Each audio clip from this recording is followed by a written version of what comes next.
আরে আব্বা এই আরা জঙ্গলে তো আপনি কোনো জানোইছুন 70-80 কিলোমিটার আই পড়লাম।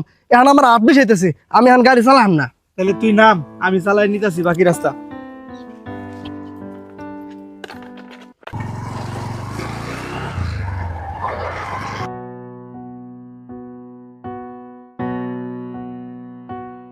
আব্বা এই আরাজগুলো তো আপনি কই নিয়ে এলেন, এনে কি দেখমু? এনুই তো সকল সমস্যার সমাধান হবে। এনে আবার কেমনে সমাধান হয়? আয়, এই যে বাড়িটা দেখতেছস না, এই বাড়িতে আমার শৈশব কৈশোর যৌবন পুরাটাই কাটছে। এই জঙ্গলের ভিতরে এরকম একটা বাড়ি আছে, আপনি তো কোনোদিন কর নাই। আরে এবারে আমার দিলে পারে, এবারে কিন্তু আমি নিব না। হ্যাঁ থাম তোরা, তোদের মতো আমরা দুইটা ভাই ছিলাম, এই বাড়িতে খেলা দিলা বড় হইছি। আমাদের চাচা ছিল। কি জানি, জানতাম না তো।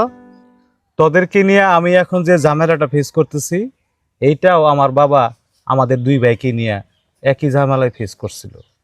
আমি ছিলাম রুবেলের মতো বড়, যেহেতু আমার বউ পোলাহান ছিল, এর জন্য আব্বাই আমারে এই বাড়িটা লিখা দিছিল, আর আমার ছোট ভাইটারে কিছু টাকা পয়সা দিয়া এই ঢাকা শহর পাঠিয়ে দিছিল, আর বলছিল তুই একদিন অনেক বড় হবি, আবার আমাদের গ্রামে ফিরে আসবি। চাচা কি আর ফিরে আহে নাই কা? না, তোদের চাচায় আর ফিরে আসে নাই। এরপর এই বাড়িতে আমার খুব একা একা লাগতো। সেই বাড়ির মতো বাড়ি পড়ে রয়েছে, বাড়িতে দুব্বা গাছ জ্বালিয়ে গেছে, বাবা তার সন্তানকে হারাইছে, আর আমি আমার সেই ছোট ভাইটাকে হারাইছি।